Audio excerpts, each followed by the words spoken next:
이 영상은 표적이 따르는 자들을 위한 것이니 이해하기 위해서는 이전 영상 믿는 자에게 따르는 표적을 먼저 보시기 바랍니다. 그리고 한 가지 미리 분명하게 할 것은 표적이 따르는 자와 치유자를 높여서는 안 됩니다. 당연히 그들 스스로도 높아지려고 해서도 안 되고요. 방언을 못하거나 표적이 따르지 않는 사람들이야 그렇게 되고 싶어 당장하는 그들을 뭔가 특별하고 대단한 믿음의 사람으로 볼 수도 있겠지만 절대로 대단하지도 높임을 받아서도 베드로의 말처럼 주목을 할 자도 아닙니다. 그냥 성령께서 사용하시는 도구이고 그렇게 되도록 수고하고 노력한 것은 칭찬하는 일이지만 그 모든 것이 성령께서 하시는 일이라 매사에 그분을 인정해야지 절대 사람을 높여서는 안 됩니다. 나더러 주여 주여 하는 자마다 천국에 들어갈 것이 아니요 다만 하늘에 계신 내 아버지의 뜻대로 행하는 자라야 들어가리라. 그 나라에 많은 사람이 나더러 이르되 주여 주여 우리가 주의 이름으로 선지자 노릇하며 주의 이름으로 귀신을 쫓아내며 주의 이름으로 많은 권능을 행하지 아니하였나이까 하리니 그때 내가 그들에게 밝히 말하되 내가 너희를 도무지 알지 못하니 불법을 행하는 자들아 내게서 떠나가라 하리라. 예수님이 주신 말씀을 가만히 보시면 몇 가지 특이한 부분이 있습니다. 아버지의 뜻, 그날에 많은 사람, 주의 이름으로 권능을 행했다인데 이것에 대한 분명한 얘기가 없으면 공든탑이 무너진다, 헛수고만 했다는 표현이 어울리는 자로 전락할 수밖에 없습니다. 우선 첫 번째로 아버지의 뜻을 분명하게 알아봅시다. 그들이 묻되 우리가 어떻게 하여야 하나님의 일을 하오리이까? 예수께서 대답하여 이르시되 하나님께서 보내신 일을 믿는 것이 하나님의 일이니라 하시니. 보시는 것처럼 하나님의 일은 당연히 주님을 구주로 영접하고 그분이 보내신 일을 믿어야 하는 것입니다. 그래야 구원을 받기 때문에 주님을 믿는 것이 아버지의 뜻입니다. 그렇게 해야 다음 말씀에서 주신 일들이 일어납니다. 예수께서 대답하여 이르시되 사람이 나를 사랑하면 내 말을 지키리니 내 아버지께서 그를 사랑하실 것이요 우리가 그에게 가서 거처를 그와 함께 하리라. 그럼 이제 그분을 사랑하면 누가 우리의 영 안에 거하는지 분명하게 알았습니다. 그 전에 확실하게 해둘 것이 하나 있습니다. 믿게 된 크리스찬이 되기로 작정한 분명한 이유와 시기에 대해 스스로 알고 있어야 합니다. 하나님이 우리를 사랑하시는 사랑을 우리가 알고 믿었노니 하나님은 사랑이시라. 사랑 안에 거하는 자는 하나님 안에 거하고 하나님도 그의 안에 거하시느니라. 그것은 바로 누구든지 하나님의 사랑을 알고 믿었다가 분명해야 한다는 겁니다. 하나님의 사랑을 알게 된 후 믿게 되었고 그 사랑과 믿음은 지켜내야 함은 물론이고 점점 더 키워나가 증가시켜야 됩니다. 잊어버리거나 흔들리거나 약해지면 절대 안 됩니다. 그게 크리스찬이 할 일이지 믿음을 달라, 사랑을 달라, 회개의 영을 달라, 변화시켜 달라, 부흥을 달라 등과 같은 기도는 그닥 의미가 없다는 것을 알아야 합니다. 너희는 처음부터 들은 것을 너희 안에 거하게 하라. 처음부터 들은 것이 너희 안에 거하면 너희가 아들과 아버지 안에 거하리라. 이처럼 성경은 우리가 처음 듣고 알게 된 하나님의 사랑이 우리 안에 항상 거하게 하라고 분명히 알려주셨습니다. 그 후에 내가 그 안에, 그가 내 안이란 말씀이 성립되는 중요한 조건이라 이것에 대해 분명해야 합니다. 죽는 순간까지 지켜내야 할 일이고 치유자는 물론이고 믿는 자, 초신자 크리스찬이라 하더라도 누구에게나 적용되는 동일한 조건입니다. 그럼 당연히 자랑이 되어야 하는데 대부분의 크리스찬들에게 예수님은 자랑이 되지 못합니다. 내 안에 예수님이 계신다라고 기뻐하며 즐거워하고 자랑하는 사람, 주변 크리스찬 중에 보신 적이 단 한 번이라도 있습니까? 안 계시니까 성경을 백날 들여다봐도 그런 걸 모르니까 자랑을 할 수 없는 겁니다. 아무튼 그렇다 치고 그러면 그날에는 무엇일까요? 문맥에서 보면 심판대라고 보시면 됩니다. 그럼 세 번째, 많은 사람은 무엇인지 금방 알 수 있습니다. 9절의 아래를 보시면 주의 이름으로 권능을 행한 자, 바로 표적이 따르는 믿는 자, 그리고 치유자들을 말합니다. 지금보다 심판대가 되면 당연히 그 숫자가 늘어나겠죠. 지금도 예전과 비하면 치유자들이 많아졌지만 앞으로 그 숫자는 분명 늘어날 것입니다. 그럼 이제부터 문제가 되는 부분을 알아보자면 그때 내가 그들에게 밝히 말하되 내가 너희를 도무지 알지 못하니 불법을 행하는 자들아 내게서 떠나가라 하리라 라고 예수님이 직접 말씀하셨다는 겁니다. 누가 봐도 치유자로 수고와 노력을 아끼지 않은 자들 같은데 주님은 왜 이런 말씀을 하셨을까요? 성경에 언급된 이들은 분명 앞에서 나눈 하나님의 사랑을 알고 믿기 시작한 자들, 나아가서 자신들이 주의 이름으로 귀신을 쫓아내며 많은 권능을 행했다고 밝혔으니 믿는 자들, 치유자들이 분명합니다. 그것도 그날의 많은 사람이라고 하셨으니 앞으로 지금보다 월등하게 많은 치유자가 나온다는 말씀이라 아직 표적이 나타나지 않는 자들이 내가 그 무리에 얼른 속해야지라고 할 것이 아니라 그들의 말과는 달리 정작 예수님은 너희를 도무지 알지 못하니 불법을 행하는 자들아 내게서 떠나가라고 하신 이유를 알아야 한다는 겁니다. 분명하게 보셔야 합니다. 지금은 못하지만 믿는 자가 되어 표적을 나타내 보일 수 있게 되어서 쇠가 빠지게 다니면서 믿는 자의 표적을 보이며 살았는데 무엇인가 지적을 받으면 마지막에 가서 여태 했던 모든 것은 물거품이 되어 이런 날벼락을 그것도 예수님에게 직접 맞는다는 것입니다. 혹시 라틴어로 메멘토 모리라는 말을 아세요? 메멘토 모리. 고대 로마에서 승리를 쟁취한 로마군 총사령관이 로마에 돌아와 개선 행진을 할 때 장군 뒤에서 몇 명의 사람들이 쫓아다니며 계속 외쳐대는 말인데 네가 오늘은 개선 장군이지만 너도 언젠가는 죽는다. 겸손하게 행동하라. 황제에게 복종하라는 뜻을 가진 말입니다. 이는 교만할 수 있는 한 인간에게 경각심을 일깨우는 장치를 둔 것입니다. 네, 바로 그겁니다. 교만. 치유자가 된다고 해도 그 마음에 교만이 쌓이면, 나를 자랑하며, 사람들에게 인정받기를 원하면, 표적을 단지 사역을 위한 도구로만 사용한다면, 그래서 하나님의 일보다 교회의 확장과 사람들의 칭송, 그리고 나를 나타내는 것에 더 관심을 가지며, 그렇게 교만에 빠져 점점 예수님을 믿고 사랑하지 않으면 제일 중요한 우리를 향한 하나님의 사랑을 알고 믿은 후 그분을 사랑했던 그것을 마음에 지키지 않으면, 처음 들은 그것을 지켜내지 않으면, 잃어버리면, 아니 버리면, 그래서 그것이 뜨겁지도 아니하고 차지도 아니하면 입에서 뱉어버리겠고, 그리고 그때 내가 그들에게 밝히 말하되 내가 너희를 도무지 알지 못하니 불법을 행하는 자들아 내게서 떠나가라라고 하시겠다는 겁니다. 지금 많은 목회자분들이 교회 운영에 어려움을 겪고 있습니다. 아주 많은 이유가 있지만 병을 고치거나 귀신을 쫓아내는 능력도 없고 말씀도 율법에 철학과 인문학을 바탕으로 해석한 성경풀이가 전부라 사람들은 설교를 들어도 삶이 바뀌지 않고 각종 문제에 적용할 수 있는 말씀을 배우지 못하니 교회를 떠나갑니다. 그 외에도 여러 가지 이유가 있겠지만 분명하게 해야 할 것은 목회가 어려운 이유, 정말 표적이 따르지 않아서 교회 사람이 없어서 그럴까요? 목회자분들이 번아웃 되는 경우도 마찬가지입니다. 혹시나 기존 교회에 차고 넘치는 수많은 기도, 전도, 집회 프로그램 운영하는 파티 플래너로 살아와서 그런 건 아닌지 생각해 봐야 합니다. 그래서 그것이 단지 텅 빈 예배당, 빈 헌금통을 보며 파도처럼 밀려오는 공허함 때문이라고 할 수 없다는 겁니다. 단지 표적을 보이지 못함이 아니라 우리의 영 안에 당연히 계셔야 할 분이 안 계시니 그분에 대한 사랑도 없고 사랑하지 않아 처음 들은 것을 항상 지켜내고 불타오르고 뜨겁지 않기 때문은 아닌지 정말 진지하게 생각해야 합니다. 다시 말하지만 이건 목회자만 해당되지 않습니다. 크리스찬 모두에게 해당됩니다. 우리가 자랑할 것은 예수님, 하나님의 사랑, 바로 이것이고 이것은 치유자에게 따르는 표적이나 믿음보다 더 중요한 것입니다. 그래서 교회 성도의 숫자로 울고 웃는 삶에서 벗어나 무엇보다 지킬 것 중에 생명의 근원인 마음, 주님을 사랑하는 마음을 지키라고 하신 겁니다.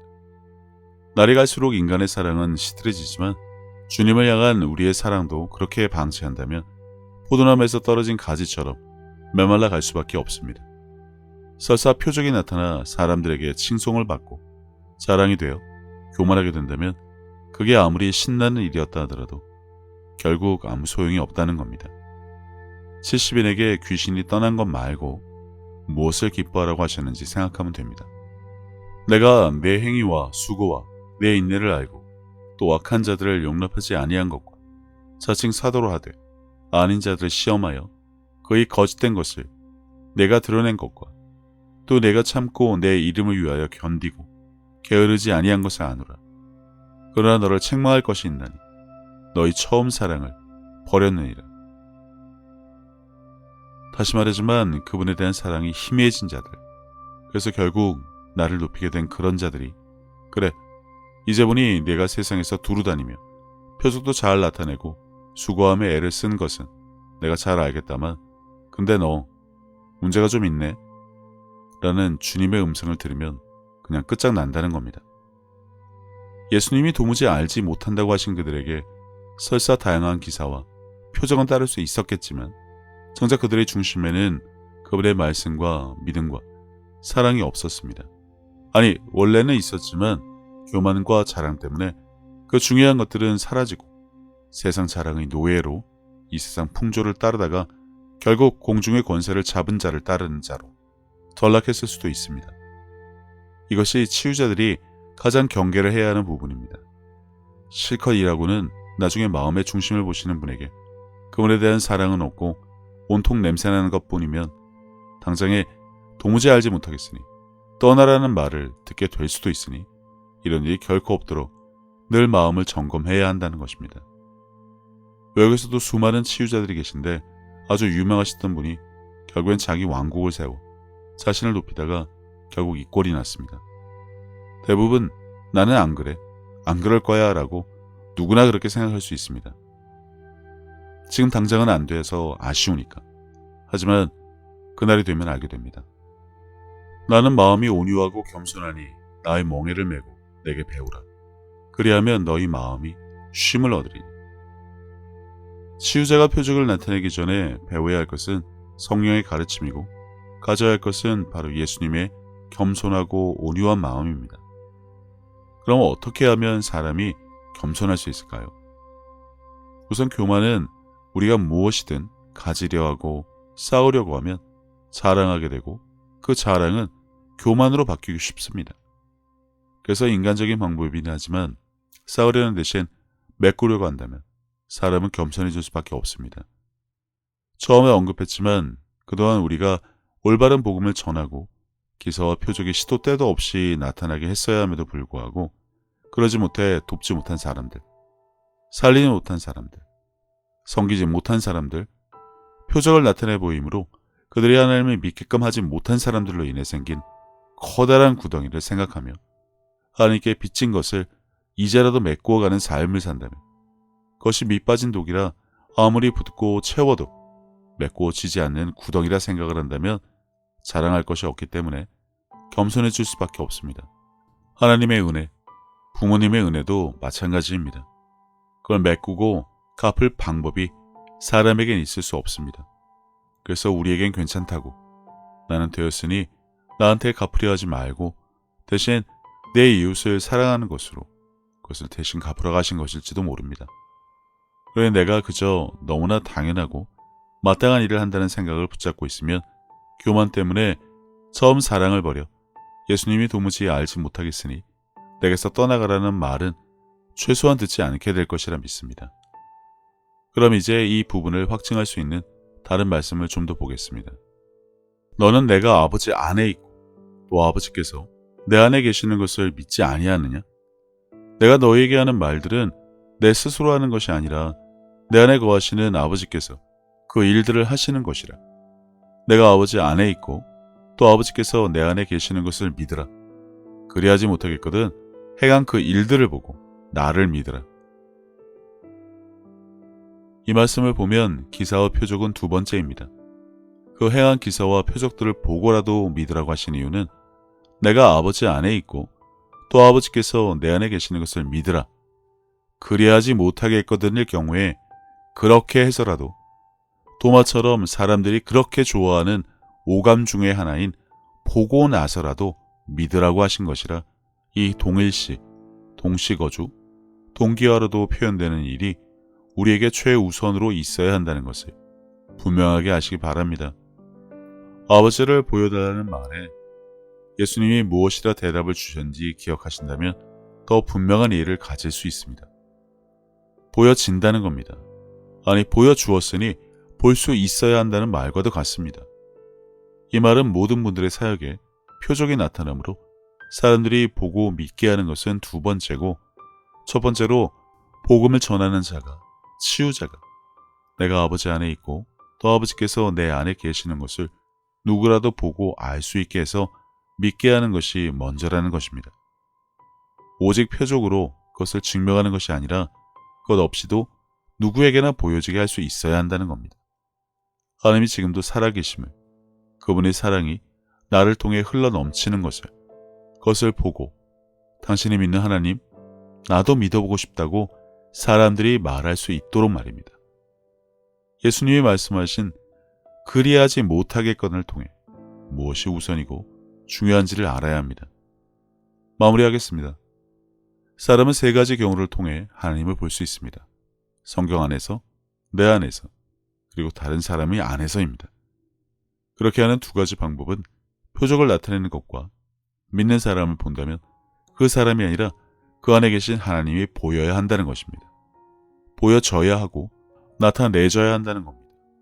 기사와 표적에 앞서 그분이 우리 안에 계신 것이 누구에게나 보여져야 합니다.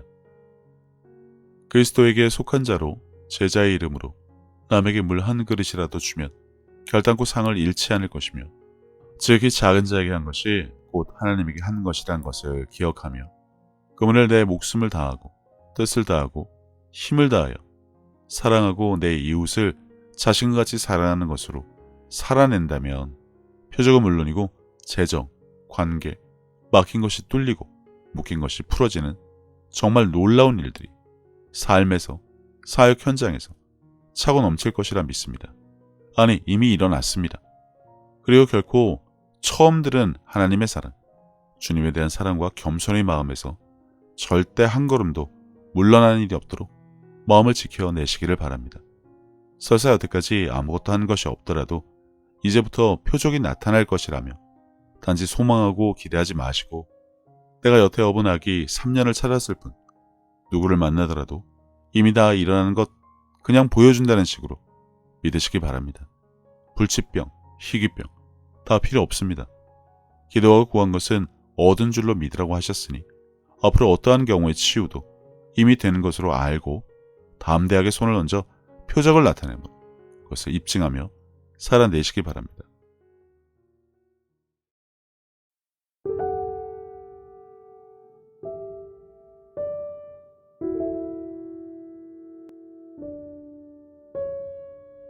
예수님께서는 내 마음을 다하고 목숨을 다하고 뜻을 다하고 힘을 다하여 주 너의 하나님을 사랑하라 하신 것이요. 둘째는 이것이니 내 이웃을 내 자신과 같이 사랑하나 보다 더 큰 계명은 없다고 하셨습니다. 생각해보면 믿는 사람들은 이미 하나님께 받은 것이 너무나 많은 것을 아는 자들입니다. 예수님을 통해 죄사함과 구원을 받은 것부터 시작해서 살아 숨을 쉴 수 있는 공기와 바람, 맑고 푸른 하늘과 마실 물, 그리고 땅과 그 위와 아래의 많은 것들, 이미 오래전부터 내 주변에 있어 왔으니 당연한 것으로 여기며 우리는 여전히 값없이 공짜로 받아 그것들이 감사함을 잊고 살기는 했지만, 그런 것 말고도 하나님으로부터 받은 사랑과 평안에 대해 생각하자면 끝이 없습니다. 하지만 사람은 하나님으로부터 받은 그 많은 은혜를 갚을 방법이 없습니다. 그래서 하나님께서는 내 이웃을 내 몸같이 사랑하는 것으로 그것을 대신 갚으라고 하신 것인지도 모릅니다. 그리고 지극히 작은 자에게 한 것이 곧 하나님께 한 것이라고 하셨으니 그분의 은혜를 알고 그분을 닮아가는 삶을 살아가야 한다면 지금 내가 살아가는 삶의 방향이 하나님과 나의 이웃을 사랑하는 올바른 길 위에 있는 것인지 한 번쯤 점검해 봐야 하지 않나 싶습니다. 이와 같이 하나님의 뜻, 그분이 기뻐하실 일이 무엇인지 알고 내게 주어진 소명을 다하기 위해 끊임없이 힘쓰고 노력하는 것도 크리스찬들이 마땅히 해야 할 일이 아닐까라는 생각을 해봅니다. 이제는 세상 유행에 따라 요동치던 내 마음을 모두 내려놓고 혼자서 하나님의 뜻을 헤아리는 시간을 가져보시기를 권해봅니다. 하나님은 세상 모든 사람들을 사랑하십니다. 그렇기 때문에 당신이 사랑받기에 마땅한 사람인 것처럼 당신의 가족도 이웃도 그분에게는 마찬가지로 소중한 자녀들입니다. 당신이 어려운 상황을 겪었을 때 하나님께서 당신의 삶에 관여하실 수 있도록 마음의 문을 열고 그분을 신뢰하며 동행하는 삶을 살아왔듯이 이제 당신도 다른 사람들에게 먼저 다가가서 손을 내미는 귀한 삶이 되어 주시기를 바랍니다. 예수님께서 주신 새 계명, 서로 사랑하라. 저도 늘 제 자리에서 최선을 다하여 섬기고 사랑하며 살도록 하겠습니다. 감사합니다.